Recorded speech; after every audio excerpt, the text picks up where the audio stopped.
Assalamualaikum warahmatullahi wabarakatuh. Perkenalkan, nama saya Sabila Rahma Hidayah dengan NPM 241000159. Di sini saya akan menjelaskan tentang objek utama kajian sosiologi hukum. Sebelumnya, apa sih pengertian dari sosiologi hukum? Sosiologi hukum merupakan cabang ilmu pengetahuan yang mengkaji hubungan timbal balik antara hukum dan masyarakat secara empiris dan sistematis.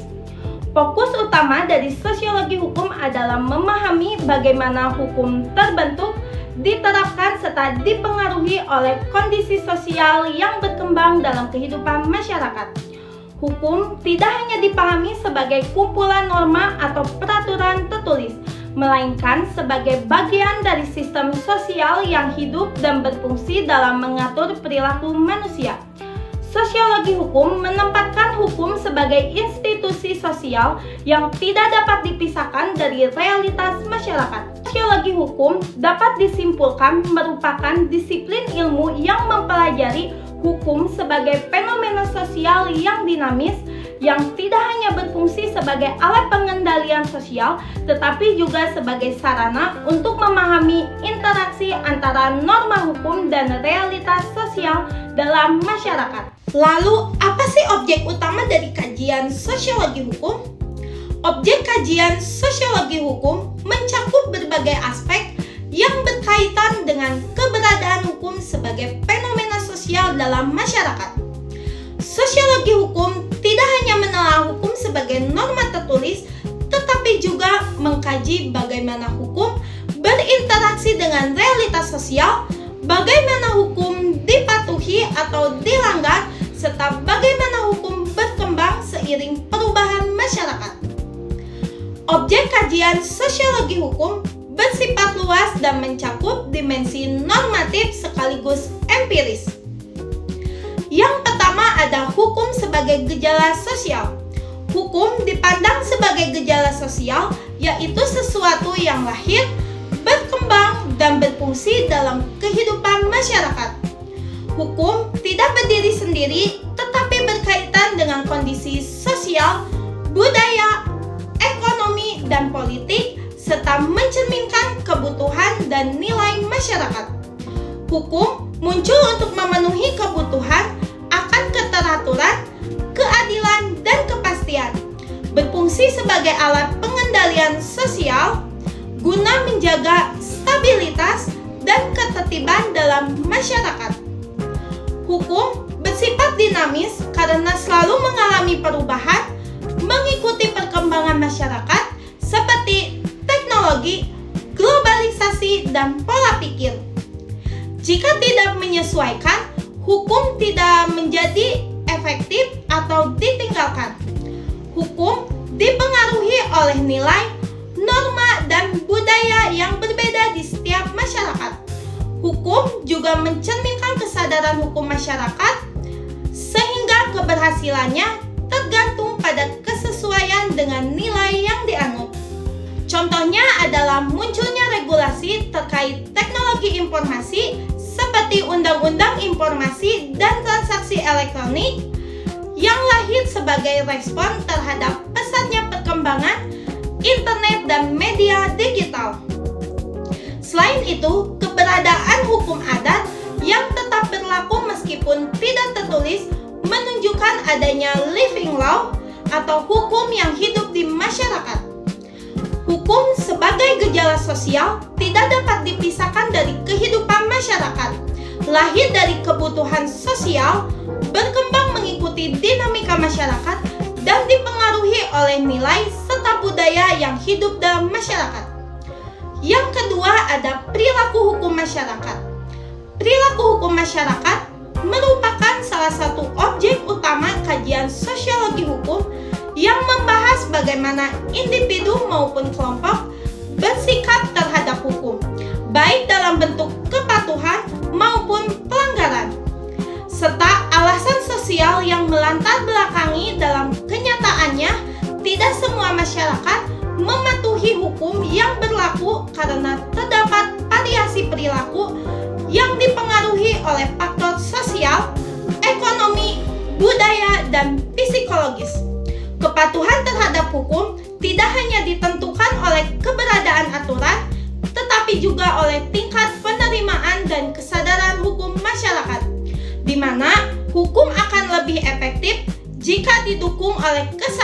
hukum yang tinggi.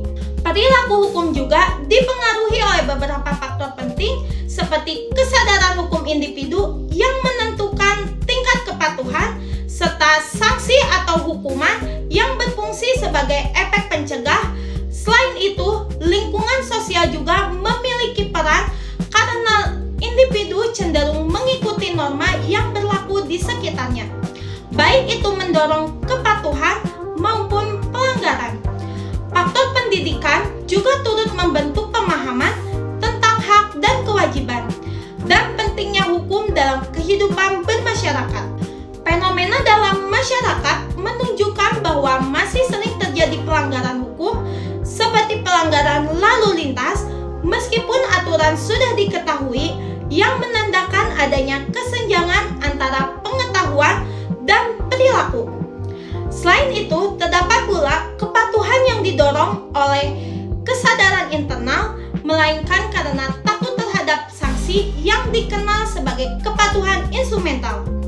Hal ini menunjukkan bahwa perilaku hukum masyarakat dipengaruhi oleh berbagai faktor, baik dalam diri individu maupun dari lingkungan eksternal. Yang ketiga ada efektivitas hukum, merupakan salah satu objek kajian sosiologi hukum yang menilai sejauh mana hukum yang telah dibentuk mampu berfungsi secara optimal dalam mengatur kehidupan masyarakat.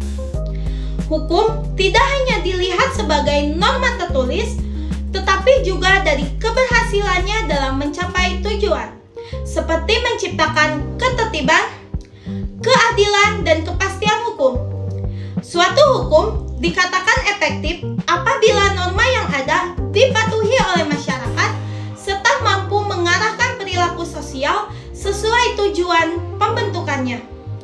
Namun, tidak semua hukum berjalan maksimal karena sering terjadi kesenjangan antara dasolen apa yang seharusnya dan dasein apa yang terjadi dalam kenyataan.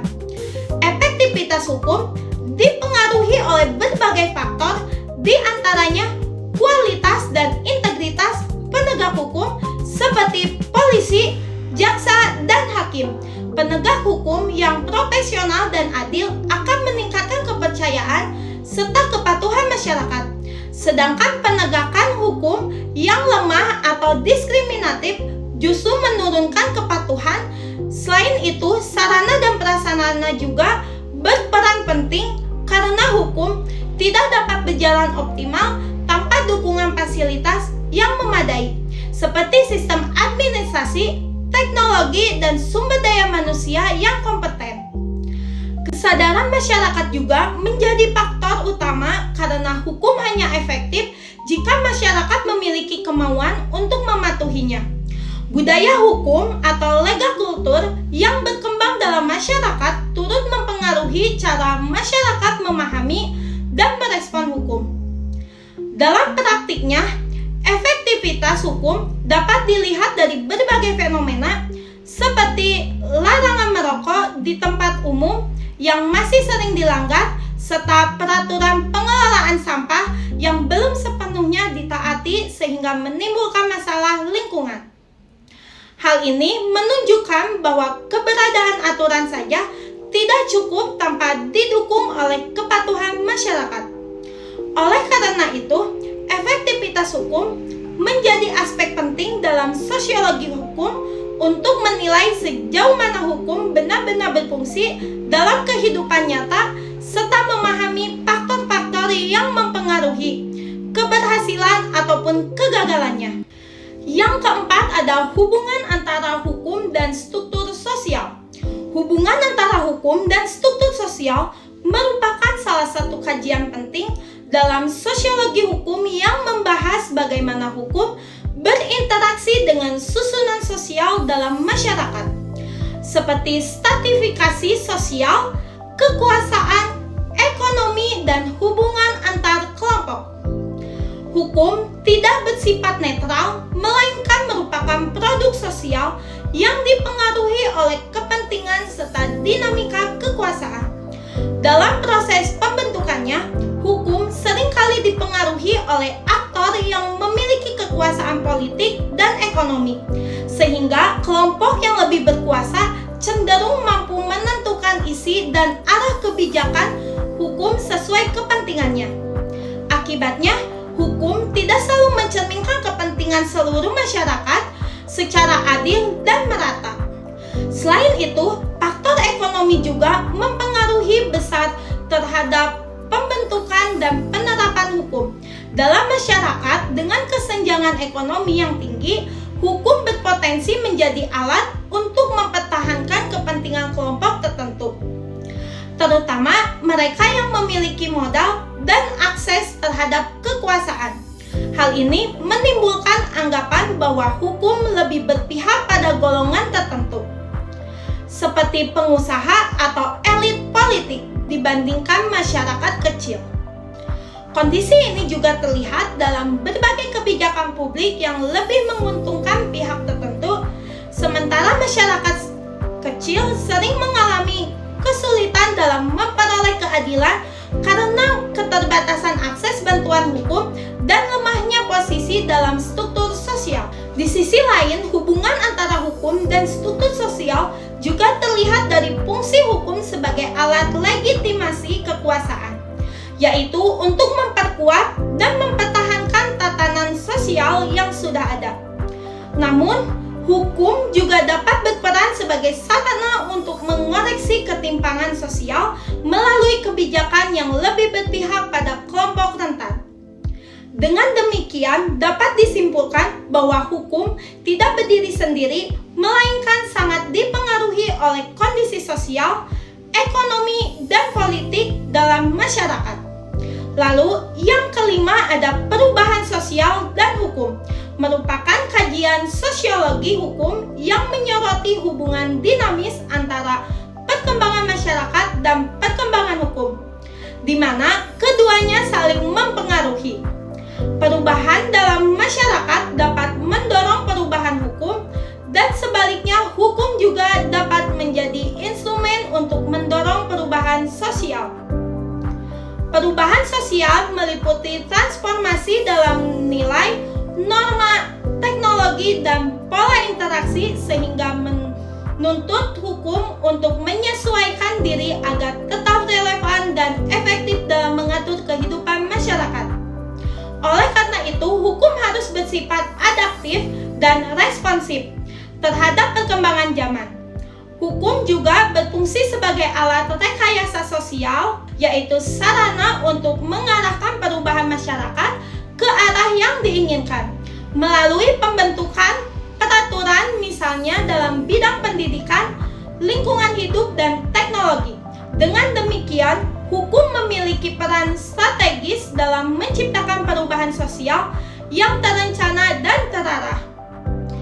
Namun, dalam praktiknya, hukum juga dapat tertinggal dari perkembangan masyarakat, terutama akibat pesatnya kemajuan teknologi dan globalisasi, sehingga dapat terjadi kekosongan hukum atau ketidaksesuaian antara norma hukum dan realitas sosial yang berdampak pada ketidakpastian dan menurunnya efektivitas hukum. Hubungan ini dapat dilihat dari perkembangan regulasi di bidang teknologi informasi, seperti aturan mengenai media sosial yang terus diperbarui mengikuti dinamika digital. Selain itu, perubahan nilai dan pola kehidupan masyarakat juga mempengaruhi hukum di bidang keluarga, seperti aturan mengenai perkawinan, perceraian, dan perlindungan hak anggota keluarga. Dengan demikian, perubahan sosial dan hukum menunjukkan bahwa hukum merupakan sistem yang dinamis yang harus terus menyesuaikan diri dengan perkembangan masyarakat agar tetap relevan sekaligus berperan dalam membentuk masyarakat yang lebih tertib, adil, dan sejahtera. Selanjutnya ada objek material dalam sosiologi hukum yang merujuk pada segala sesuatu yang menjadi sasaran utama dalam kajian, yaitu masyarakat sebagai keseluruhan, individu maupun kelompok yang hidup, berinteraksi dan membentuk sistem sosial. Masyarakat menjadi fokus utama karena hukum pada dasarnya lahir berkembang dan diterapkan dalam kehidupan sosial. Dalam konteks ini, masyarakat merupakan ruang di mana hukum hidup, berkembang dan dijalankan sehingga keberlakuan hukum tidak hanya ditentukan oleh aturan formal tetapi juga oleh praktik sosial, kebiasaan serta nilai-nilai yang dianut. Hukum yang tidak sesuai dengan kondisi sosial masyarakat cenderung sulit diterapkan secara efektif, sehingga masyarakat memiliki peran penting dalam menentukan keberhasilan suatu sistem hukum. Selain itu, apa yang menjadi perhatian dalam sosiologi hukum bukan hanya struktur masyarakat, tetapi juga dinamika interaksi sosial di dalamnya. Interaksi antara individu, kelompok maupun institusi sosial penting untuk memahami bagaimana hukum dijalankan dalam praktik. Kajian ini berusaha melihat hubungan antara perilaku sosial dengan norma hukum yang berlaku. Hal ini dapat dilihat dari berbagai fenomena seperti perilaku masyarakat dalam menaati atau melanggar hukum, termasuk kepatuhan terhadap aturan lalu lintas atau peraturan lingkungan melalui kebiasaan hukum adat di suatu daerah juga menjadi bagian penting karena mencerminkan hukum yang hidup dalam masyarakat. Meskipun tidak tertulis, serta interaksi antara masyarakat dengan aparat penegak hukum seperti polisi atau hakim yang menunjukkan bagaimana hukum diterapkan dalam kehidupan sehari-hari. Dengan demikian, tanpa adanya masyarakat, hukum tidak memiliki makna dalam kajian sosiologi hukum karena hanya akan menjadi teks normatif tanpa fungsi. Oleh karena itu, masyarakat sebagai objek material merupakan unsur yang sangat fundamental dalam memahami hukum dari perspektif sosiologis.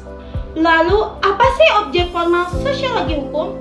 Objek formal sosiologi hukum merujuk pada sudut pandang atau cara pendekatan yang digunakan untuk mengkaji objek material, yaitu masyarakat. Dengan kata lain, objek formal adalah hubungan timbal balik antara hukum dan masyarakat. Sosiologi hukum tidak hanya melihat masyarakat sebagai objek, tetapi juga menelaah bagaimana hukum dan masyarakat saling mempengaruhi secara dinamis. Hukum bukan sekedar aturan yang memaksa, tetapi juga merupakan hasil interaksi sosial yang dipengaruhi budaya, nilai, kekuasaan, dan kondisi ekonomi. Kajian ini berusaha memahami bagaimana hukum mempengaruhi perilaku masyarakat, serta bagaimana masyarakat melalui praktik dan kebiasaan sosialnya turut membentuk dan mengubah hukum. Beberapa aspek utama yang menjadi perhatian antara lain efektivitas hukum, yaitu sejauh mana hukum berfungsi melalui tujuan, pembentukan, tingkat kepatuhan masyarakat terhadap hukum. Proses pembentukan hukum yang dipengaruhi faktor sosial, politik, dan ekonomi serta dampak hukum terhadap kehidupan sosial termasuk perilaku, struktur sosial, dan hubungan antar individu. Objek formal juga menyoroti kesenjangan antara hukum tertulis atau law in books dengan hukum yang diterapkan dalam praktik atau law in action. Karena keberadaan hukum tidak selalu sejalan dengan realitas sosial. Kajian ini membantu mengidentifikasi faktor yang menyebabkan ketidaksesuaian tersebut sebagai dasar perbaikan sistem hukum. Objek formal sosiologi hukum terlihat dalam pertanyaan analitis seperti mengapa masyarakat tetap melanggar hukum meskipun mengetahui aturan, bagaimana budaya mempengaruhi hukum, adat, dan mengapa suatu peraturan hukum tidak efektif diterapkan. Fokus kajian tidak hanya pada hukum itu sendiri, tetapi pada hubungan dinamis antara hukum dan masyarakat. Dengan pendekatan ini, hukum dipahami tidak hanya secara normatif, tetapi juga secara empiris, sehingga memberikan gambaran yang lebih utuh mengenai bagaimana hukum bekerja dalam kehidupan nyata masyarakat.